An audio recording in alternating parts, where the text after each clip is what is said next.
Hello friends, नए blog में आप लोग का स्वागत है। आज लाठी वाले बाबा संत ज्ञानेश्वर महाराज जी की एक कहानी सुनाएंगे। संत ज्ञानेश्वर महाराज की कथा। आज लाठी वाले बाबा ऐसे संतों व महापुरुषों पर विचार कर रहे हैं कि आज भारत भूमि संतों और महात्माओं से खाली नहीं है। एक से एक वीर संत महात्मा इस भारत भूमि पर पैदा हुए जो अपनी छाया को छोड़कर चले गए, लेकिन आज की पीढ़ी उस छाया को भूल रही है। आज मैं ज्ञानेश्वर संत महाराज की कहानी सुना रहा हूँ। आज उन्हीं भक्तों में है। इन्होंने 12 बरस तक तपस्या किया, भगवान का दर्शन मिला। ये मराठी कवि भी हैं, बहुत बड़े संत भी हैं।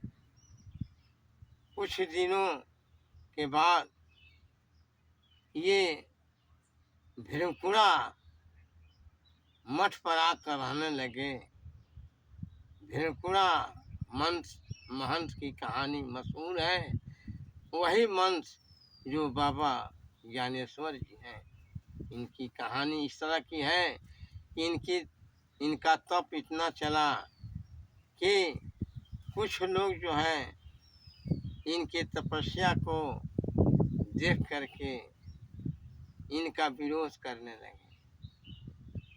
ज्ञानेश्वर जी के पिता का नाम विठल पंत था। बचपन में ही इनके पिता मर गए। इनकी भावना पूजा पाठ में लीन हो गई, ईश्वर भक्ति में लीन हो गई। एक बार की बात है कि चांगदेव नाम के एक महान योगी थे। जब सुने कि ज्ञानेश्वर जी इतने ज्ञानी हैं, तो उन्होंने एक पेड़ का पत्ता दे दिया, तार का पत्ता दे दिया और कहा कि तुम सारी अपनी जो विभूतियाँ पाए हो लिख कर हमको दे दो। जब तार का पत्ता आया ज्ञानेश्वर जी के पास, तो ज्ञानेश्वर जी बोले कि अरे चांग गुरु योगी महाराज, आपकी उम्र जो है 1400 वर्ष हो गई। आपने 42 वर्ष जो है मरने की स्थिति में आने के बाद भी आप जो है अपने मृत्यु पर कब्जा कर लिया। 42 बार जो है आप मृत्यु पर विजय प्राप्त किए और आज हमको एक पत्ता दिए हैं। आपके पास न कलम है न दवात है।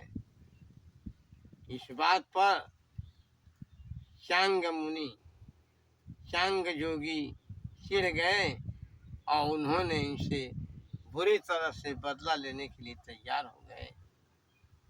एक बार की बात है कि चांग योगी एक बाघ पर बैठे, माया से बाघ बनाए, उस पर बैठ करके ज्ञानेश्वर महाराज जी के भेंट करने के लिए चल दिए। जब ज्ञानेश्वर महाराज एक चारदीवारी एक दीवार पर बैठे थे, जब वो बाघ से बैठ करके बाघ पर सवार होकर इनके पास आए, तो ज्ञानेश्वर जी अपनी तपस्या के बल पर दीवार से बोले, ये योगी जी आ रहे हैं, तो इनके स्वागत में तुम भी चल चलो दो फाल।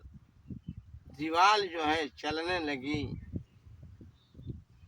जा करके कुछ दूर पहुंची चांग जोगी के पास। चांग जोगी को ये महाभ्रमण हो गया, भ्रमित हो गए कि सजीव वस्तुओं पर कोई नियंत्रण कर सकता है, एक निर्जीव वस्तु को कैसे कोई कमांड कर सकता है, अपने अधिकार में कर सकता है। आज इनकी इतनी तपस्या है कि इनकी तपस्या से एक दीवार जो है हमसे भेंट करने चली आई। उनके दिमाग में आ गया कि सबसे बड़े ज्ञानेश्वर संत जी हैं, वे तुरंत बाग से उतरे और ज्ञानेश्वर जी के पैरों पर गिर पड़े। कहिए कि महाराज मेरी गलती को आप क्षमा करें, आज से जो है मैं आपका शिष्य बनना चाहता हूँ, आज मुझे शिष्य बना लीजिए। धन्य है ज्ञानेश्वर महाराज, ज्ञानेश्वर संत जी, आज विश्व में आपकी महान चर्चा है। धन्यवाद। ठीक है फ्रेंड्स, लाइक और सब्सक्राइब जरूर करें और इस वीडियो को सपोर्ट करें। धन्यवाद।